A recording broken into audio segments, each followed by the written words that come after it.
Bien-aimé, écoute, n'abandonne pas, ne te résigne pas non plus.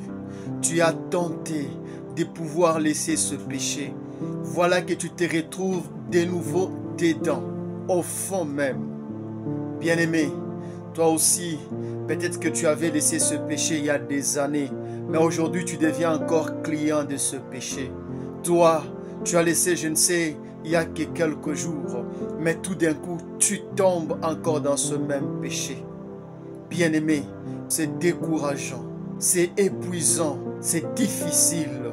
Bien-aimé, Paul dit ceci, vous n'avez pas encore résisté jusqu'au sang en luttant contre le péché.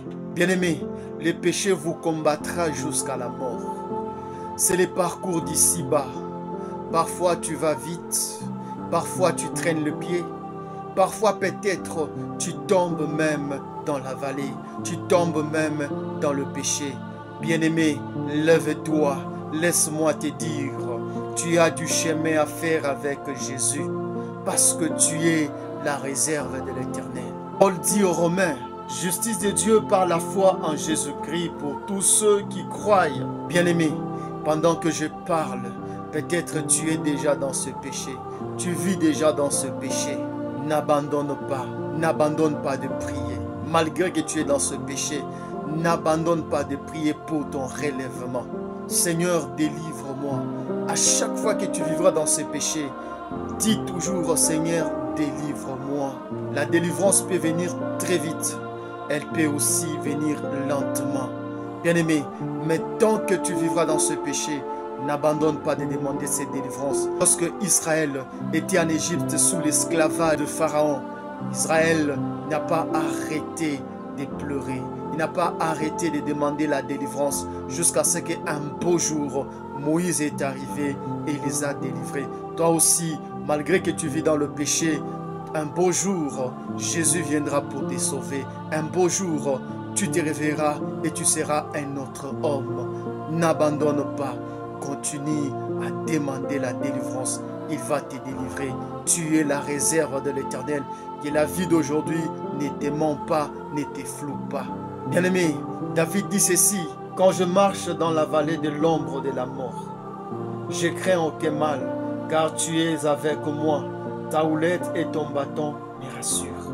Bien-aimé, ta houlette et ton bâton d'aujourd'hui, c'est ta prière. C'est la présence de Dieu. C'est le jeûne.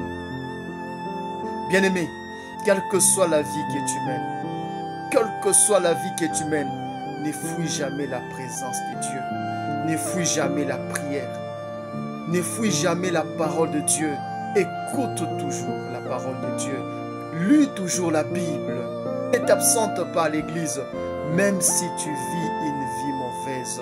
Parce que tout ce que tu fais en Christ, c'est ta houlette. La parole de Dieu, c'est ta houlette. La prière que tu fais, c'est ta houlette.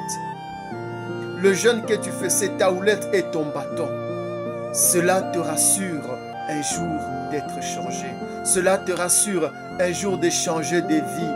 Mais si tu fuis la présence de Dieu parce que tu es retourné à tes vomis, si tu fuis la présence de Dieu parce que tu es dans le péché, bien-aimé, tu fuis où? Qui va te délivrer? Bien-aimé, as-tu déjà entendu qu'un homme a été délivré loin de Jésus? As-tu déjà entendu qu'un lépreux a été sanctifié loin de Jésus? Tous les lépreux allaient vers Jésus. Tous les malades allaient vers Jésus. Mais quand tu fuis sa présence, qui va te délivrer? Bien-aimé, quel que soit ce que diront les autres, quel que soit ce que dira ton entourage, tu dois t'en foutre. Reste dans la présence de Dieu. Même si eux te disqualifient, Dieu ne te disqualifie pas. Dieu t'aime. C'est pourquoi il ne peut pas te rejeter. Tu coûtes très cher. Tu es très précieux. Lisons. Jérémie chapitre 8, le verset 4 à 5. Dis-leur. Ainsi parle l'Éternel. Est-ce que l'on tombe sans se relever? Ou se détourne-t-on sans revenir? Pourquoi donc ce peuple de Jérusalem s'abandonne-t-il à de perpétuels égarements? Il persiste dans la tromperie, il refuse de se convertir. Le Seigneur s'adresse à toi.